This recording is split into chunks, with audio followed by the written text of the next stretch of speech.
fuck Solid Snake. Following his GPS to a tranny whorehouse in search of one of the missing team members, he's unsurprised to discover the man's found his new calling as a cutlery block. And that cutlery block's knives belong to a man who, from the very moment of his introduction, is hell-bent on being murdered by Snake fucking Plissken. Ejaculating a second time is perfectly healthy, Rageaholics. Hey, One-Eye! Look in my face when I talk to you, shitheel!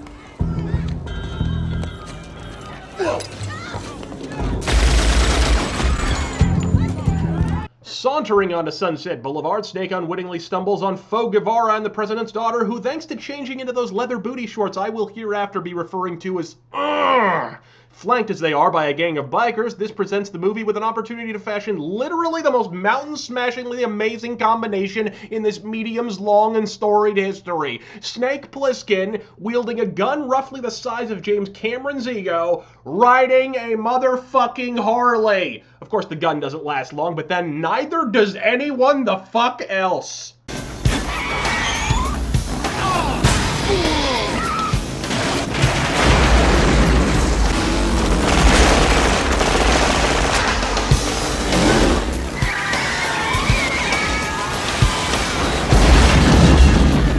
But naturally, when he comes upon a drunken mariachi musician on fucking horseback going the speed of the American legal system, he knows he's met his match. And thusly, he must do the following. Shield your eyes, Rageaholics. The first 3 rows may get wet.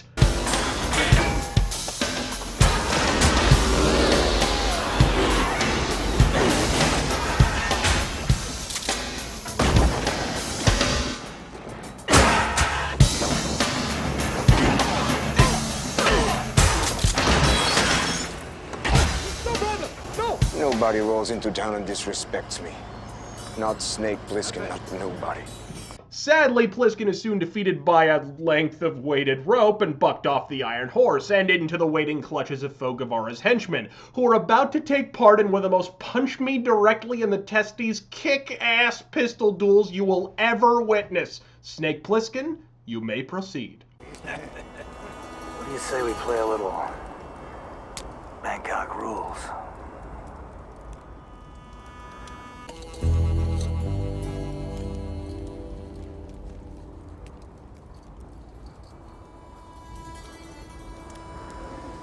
Nobody draws until this hits the ground.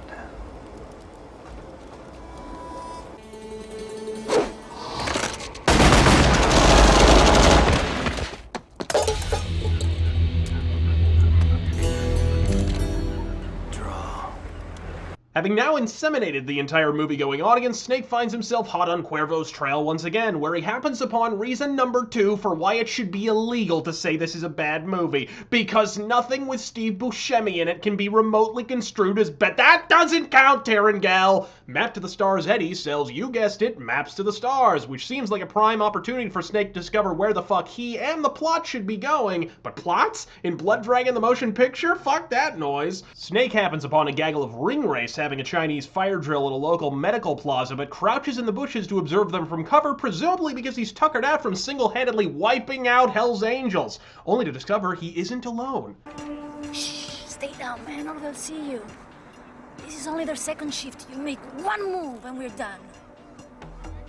Don't make noise. If you want to make noise, go and find another bush. You're the one making all the noise. Thanks to Joan Jett von Sloppy Tits, the noise and presumably titties attract said ring race, who promptly abscond with the pair and bring them back to their operating theater. What are they? Surgical failures. They live here. Too many implants and facelifts over the years. Their muscles turn to jello. The only way they survive is to have fresh body parts transplanted over and over again. But enough about Nicky Cox, because it's Bruce Campbell a fucking clock. I can do nothing with this one. Yeah, I'll wheel it away. I can't work with garbage like this. Now these two. They look very good.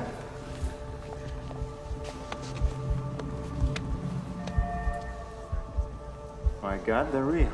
Let's see, working opposite Kurt Russell in a John Carpenter film, being paid millions to savage Valeria Golino's cans in her prime. I don't know what kind of womb-rending liquid machismo is coursing through your veins, Mr. Campbell, but bottle that shit and sell it, because I believe the rest of us are entitled to a solid meal and a 5-minute no-pants grope-off with Kristen Bell, good sir. Snake, however, is unimpressed and flies the coop with Joan Jett Von Sloppy cans in tow, but it isn't long before she's developed a taste for snake meat. I know a place where we could crash. My boyfriend and I broke up tonight. Yeah, sure, let's pretend that fucking matters. You'd mount this cycloptic fuck in a crowded airport terminal if you had to, bitch. Memorize the look in her eyes, Rageaholics, because that's the look that says, I don't give a fuck where it happens, it is imperative that you wear me like a tank top in the next 5 minutes. After moseying past only the second worst LA traffic jam this week, Snake has another run-in with Sloppy Cans, who promptly has a run-in with a stray bullet. And the coincidences keep right on coming as Snake stumbles upon Steve Buscemi a second time. Well, this seems too good to be an obvious setup from Cuervo. Emboldened by Pliskin's capture, Foe Guevara promptly hatches the most diabolical facet of his plan for the complete domination of the human race. Playing fucking b-ball. Surrounded by gun-toting cranky minorities and using a court slippery with human blood, if Snake fails to score 10 points in 40 seconds, he's filled with enough lead to pass as a Chinese children's toy. So Philadelphia rules then. And in full leather fetish gear and knee-high motorcycle boots, he fucking does it. How? Because Snake fucking Pliskin, which is naturally Foe Guevara's cue to say fuck it and open fire with a sniper rifle, when his vengeance is abruptly thwarted by Michael Bay cinematography.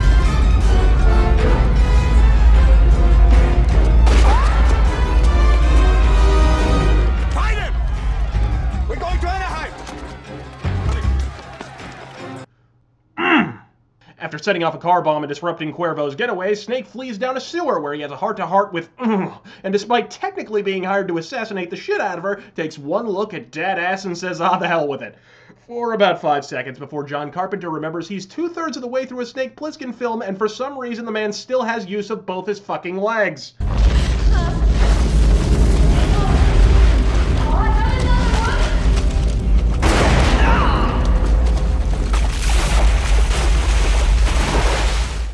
Dead. It's history. And I did it. I killed him, man.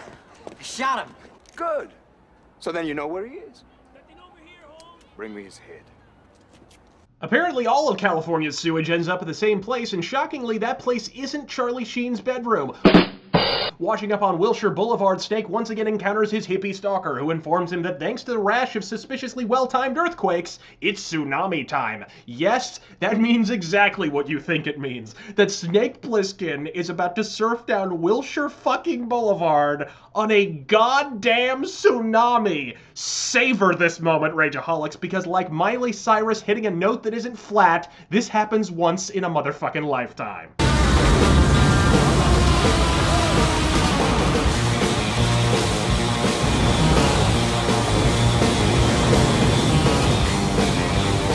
Surfs the fuck up! That is until he spots a runaway plot device and crests a fucking tsunami so he can carjack the fuck out of Steve Buscemi, who leads him to Foe Guevara's only major rival in the region, an archetypal sassy black woman with a weave that doubles as the fucking AIDS quilt. He soon learns the bitch is packing some major heat and not merely of a .32 caliber variety. You carjacked Malone. Not anymore. Are you to know each other?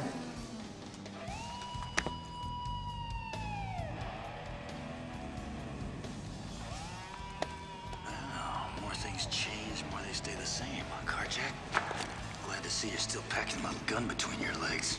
It's a man, baby! But with Cuervo set to ambush a stealth helicopter at Disneyland, their problem becomes one of simple transportation. That is, until John Redcorn pipes the fuck up with a suggestion of the century. No, use the air. They're burning. The Santa Anas. The night wind. What are you talking about? Death from above.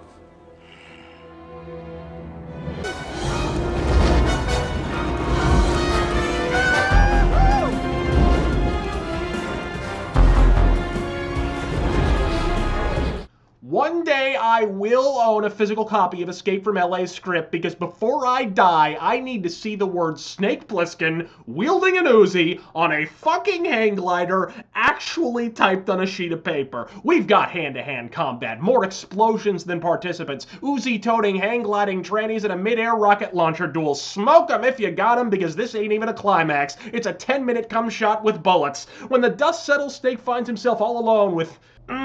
narrowly avoiding the Matterhorn in a burning helicopter. The helicopter slams into a field just moments after had the good sense to bail the fuck out. Snake walks away from the burning rubble because fuck you and your physics. Cornered by the president and a general who is literally only in this film because Lee Van Cleef is not immortal, it looks like Snake has no choice but to hand over the remote for the Doomsday device. That is until the general smells a rat and thinks to check in the girl's jacket and discovers Snake has pulled the old switcheroo. Or has he?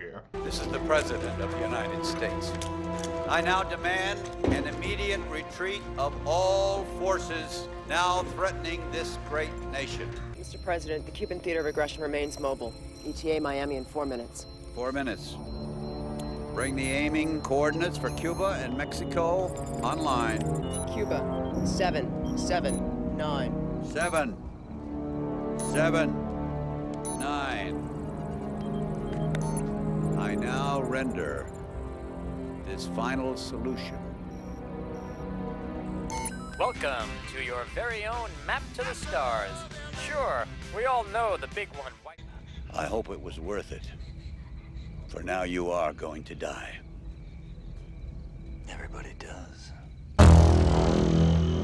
Kill him. And bring me the Rio unit. Sir, we're still broadcasting. Good. Let him watch. Do it! Do it! Do it! Do it! Come on, kill me! I'm here! Fire!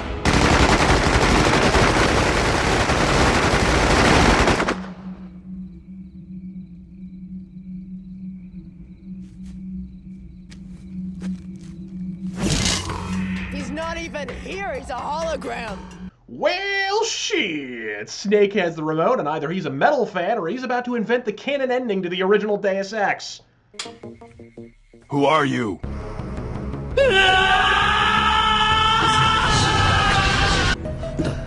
大丈夫ですか?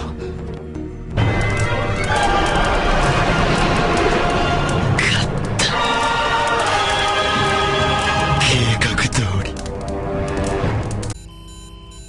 He's entered the world code. Sir, that'll shut down the entire planet. For God's sakes, don't do it, Snake. The name's Pliskin.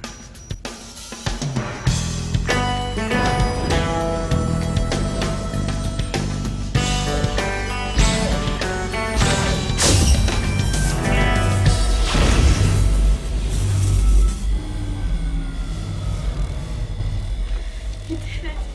He shut down the Earth.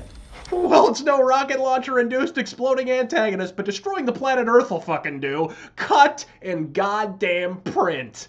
Now, I don't give a fuck what Gene Siskel, you, or anyone the fuck else has to say about this movie. Escape from LA is the greatest action parody ever, whereas other films like Machete or Shoot 'Em Up, or literally anything Quentin Tarantino has ever pinched out, are constantly handing out, fourth wall shattering winks and nods in between dismemberments. Escape from LA is a parody without the condescension of a wink and a nod. It trusted its audience to get what it was trying to do, and trusting movie audiences of 1996 to get anything predicated on ironic subtext was John Carpenter's first fucking mistake. Watch this movie, love this movie, buy this movie, but above all, Mr. Russell, make a goddamn sequel to this movie. Escape from Las fucking Vegas is exactly what Bruce Campbell ordered. Call me Razor Fist. God fucking speed.